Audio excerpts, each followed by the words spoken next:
हमारी finance minister Nirmala Sitharaman ji ने प्रधानमंत्री मोदी जी के नेतृत्व में जो बजट पेश किया, आत्मनिर्भर भारत का और बलशाली भारत का एक फ्यूचरिस्टिक बजट, इस प्रकार से इस बजट को हम लोग यहाँ पर उसकी व्याख्या कर सकते हैं। ये बजट किसानों के लिए है, ये बजट गरीबों के लिए है, ये बजट शहरी और ग्रामीण दोनों इलाकों के लिए है, ये समाज के पिछड़ों के लिए है, ये युवाओं के लिए समर्पित है। समाज के सभी तबकों को न्याय देने वाला बजट ये निर्मला जी ने पेश किया, इसलिए मैं उनका बहुत बहुत आभार व्यक्त करता हूं। विशेष रूप से हमारे किसानों के लिए 2,37,000 करोड़ रुपया एमएसपी प्रोक्योरमेंट के लिए इस बजट में प्रावधान किया गया है, जो आज तक का सर्वाधिक प्रावधान है। 1 लाख मीट्रिक टन चावल की खरीद का रिकॉर्ड ये बजट तैयार कर रहा है और अलग अलग जो हमारे कृषि उत्पाद है उनके खरीद की जो सीमाएं हैं उनको भी बड़े पैमाने पर बढ़ाया गया है। इससे किसानों को बहुत ज्यादा फायदा मिलने वाला है।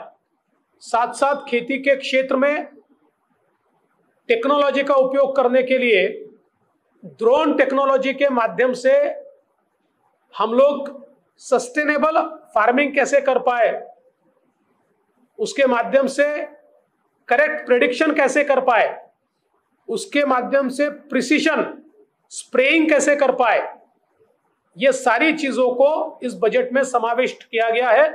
और उसके साथ साथ हमारे किसानों को डायरेक्ट बाजार के साथ जोड़ने वाले, उनको अधिक रियलाइजेशन देने वाले, उनके लिए मार्केट प्लेस तैयार करने वाले ऐसे जितने स्टार्टअप्स है उनके लिए भी एक विशेष कृषि स्टार्टअप इंसेंटिव ये बजट दे रहा है।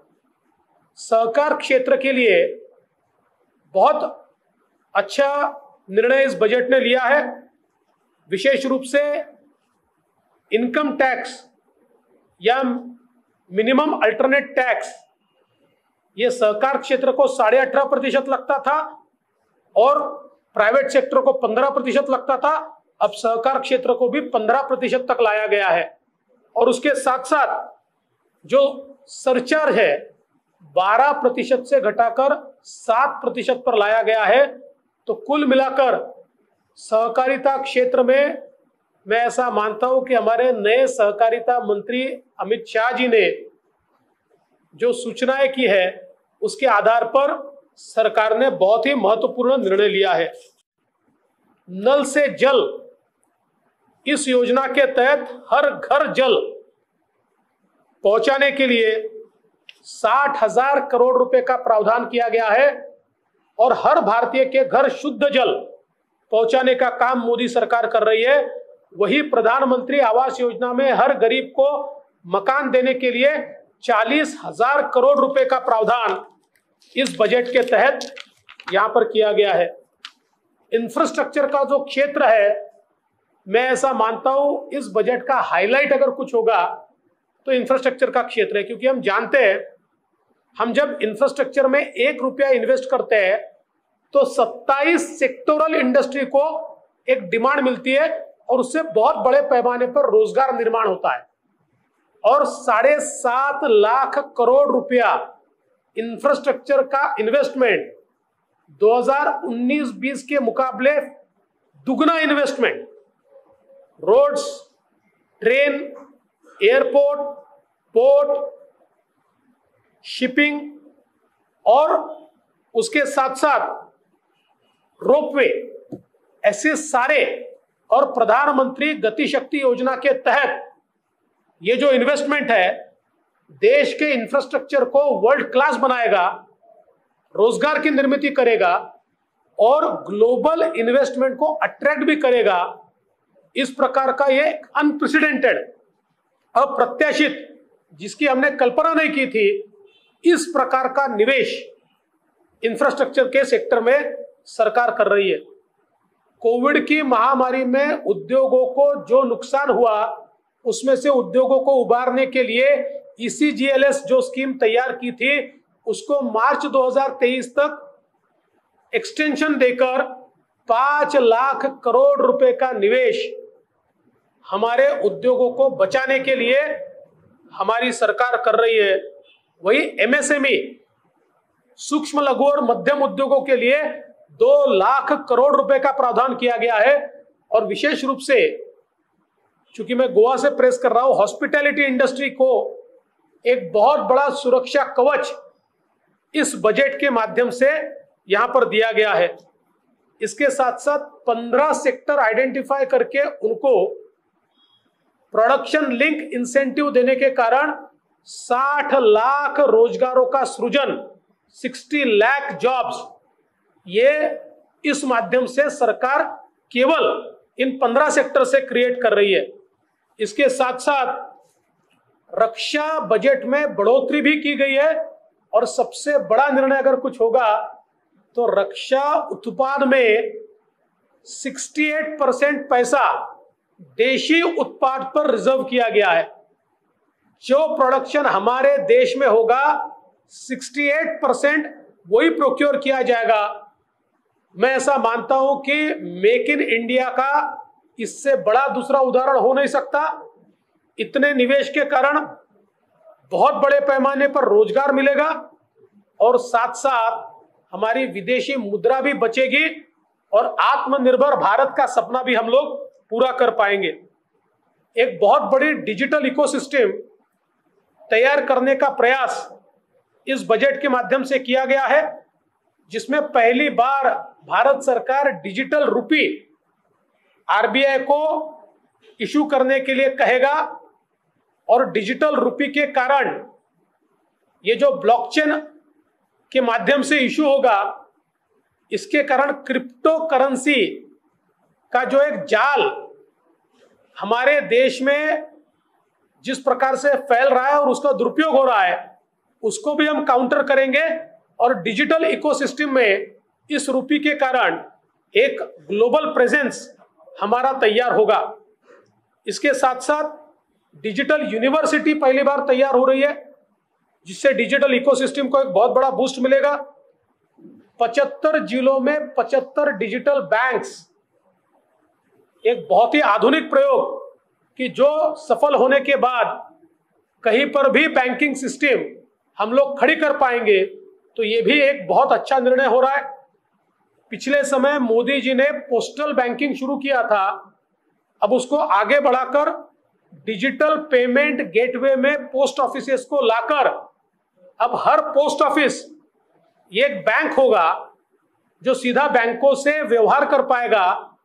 तो हर गांव में जहां बैंक नहीं भी पहुंची है, पोस्ट ऑफिस पहुंचा है और वो पोस्ट ऑफिस बैंक के रूप में वहां पर सरकार की योजनाओं को भी चलाएगा और लोगों को भी उसमें बड़ी सुविधा मिलेगी। इसके साथ साथ ड्रोन टेक्नोलॉजी का उपयोग करते हुए सारे लैंड रिकॉर्ड्स तैयार करने का एक काम देश में होने वाला है और 1 नेशन 1 रजिस्ट्रेशन, देश में कहीं से भी आप प्रॉपर्टी का रजिस्ट्रेशन कर सकते हो, अपने किसी भी करार का रजिस्ट्रेशन कर सकते हो, किसी भी एक्विजिशन का रजिस्ट्रेशन कर सकते हो। ये एक बहुत ही महत्वाकांक्षी इस प्रकार का निर्णय केंद्र सरकार ने लिया है और साथ साथ भारत की डिजिटल और कम्युनिकेशन पावर को वर्ल्ड क्लास बनाने की दृष्टि से 5G का रोल आउट, अभी तक हम 3G के बाद 4G तक पहुंचे, 5G का रोल आउट सरकार ने घोषित किया है। 5G के कारण टाइम लैग समाप्त होता है, रियल टाइम में हम सारी चीजें कर सकते हैं। तो इसके कारण एक बहुत बड़े पैमाने पर हेल्थ केयर में डिजिटल इंटरफेस तैयार होंगे और रियल टाइम हम लोगों को हेल्थ केयर भी दे पाएंगे और अन्य क्षेत्र में भी इसका एक बड़ा फायदा ये हमको मिलेगा।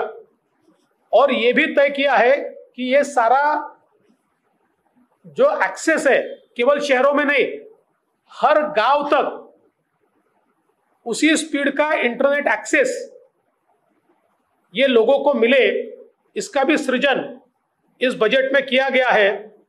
और हम ये जानते हैं कि अभी AVGC गेमिंग इंडस्ट्री जो है ये सबसे तेजी से आगे बढ़ रही है। एनिमेशन एंड गेमिंग ये सबसे तेजी से आगे बढ़ रही है और सबसे ज्यादा रोजगार का सृजन इस इंडस्ट्री में होता है। इसके ऊपर भी बहुत बड़े पैमाने पर कार्रवाई यहां पर की गई है। महिला और बाल विकास के क्षेत्र में हमारी महिलाएं, माताएं, ये स्वस्थ हो, उनके सारे पैरामीटर अच्छे हो, ताकि अच्छे बच्चे को वो जन्म दे पाए, स्वस्थ बच्चे को जन्म दे पाए। इस दृष्टि से मिशन पोषण केंद्र सरकार ने शुरू किया, इसको एक्सपांड किया गया और साथ साथ उन बच्चों को हेल्थ केयर मिले, पोषण मिले, संस्कार मिले। इस दृष्टि से बहुत बड़े पैमाने पर करीब 2 लाख आंगनबाड़ियां ये आधुनिक की जाएगी, जिससे हमारी आने वाली पीढ़ी ये स्टंटिंग से छुटकारा पाकर और बिल्कुल स्वस्थ इस प्रकार की पीढ़ी हम लोग कर पाएंगे। पर्यावरण के क्षेत्र में हम लोगों ने, विशेषतः मोदी जी ने COP22 में जो महत्वाकांक्षी इस प्रकार के हमारे लिए लक्ष्यांक रखे हैं, उसके चलते इलेक्ट्रिक मोबिलिटी पर बहुत बड़े पैमाने पर निवेश हो रहा है। बैटरी स्वैपिंग जैसा एक आधुनिक इस प्रकार का की व्यवस्था खड़ी की जा रही है। 19,500 करोड़ रुपया हम सोलर पावर की निर्मित में खर्च करेंगे, तो जिसके कारण सोलर पावर में आने वाले दिनों में दुनिया का सबसे बड़ा प्रोड्यूस करने वाला और कंज्यूम करने वाला देश ये भारत बनेगा और प्रदूषण इससे बड़े पैमाने पर कम होगा। विशेषतः स्टेट्स को, राज्यों को 1 लाख करोड़ रुपया इंफ्रास्ट्रक्चर के लिए बिना ब्याज का कर्जा जो 50 साल में उनको वापस करना है, ये सबसे जबरदस्त स्कीम राज्यों के लिए केंद्र सरकार ने दी है। राज्यों को मैचिंग ग्रांट के लिए जब पैसा नहीं होता है, ऐसे समय यहां से पैसा लेकर राज्य अपने इंफ्रास्ट्रक्चर स्पेंडिंग को कई गुना बढ़ा सकते हैं और अपने विकास को गति दे सकते हैं। और साथ साथ राज्य के जो कर्मचारी है उनको भी टैक्स बेनिफिट केंद्र के कर्मचारियों के एट पार देने का निर्णय भी मोदी जी की सरकार ने किया है। इनकम टैक्स के क्षेत्र में जो लोग बोनाफाइड गलती करते हैं उनको पुलिस राज में डालने की जगह 2 साल तक अपना असेसमेंट वो रिवाइज कर सकते हैं। ऐसी एक यहां पर उनको सुविधा मिली है। लेकिन साथ साथ जो लोग इवेजन में पकड़े जाते हैं, रेड में पकड़े जाते हैं, उनको कोई सेट ऑफ नहीं मिलेगा। इस प्रकार की भी एक कड़ी व्यवस्था ये केंद्र सरकार ने खड़ी की है। कुल मिलाकर अलग अलग क्षेत्रों में बहुत बड़े पैमाने पर यह बजट निवेश कर रहा है और इस निवेश के कारण बहुत बड़े पैमाने पर रोजगार का निर्माण, रोजगार का सृजन इस बजट के माध्यम से होने वाला है। अभी बजट की फाइन प्रिंट आनी बाकी है।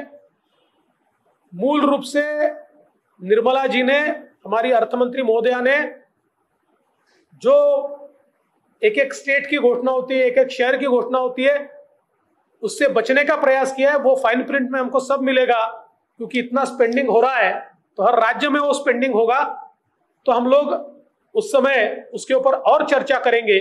लेकिन मैं ऐसा मानता हूं कि मोदी जी के नेतृत्व में निर्मला जी ने जो बजट यहां पर पेश किया है, मैं उनको बहुत बहुत बधाई देता हूं भारत की जनता की ओर से।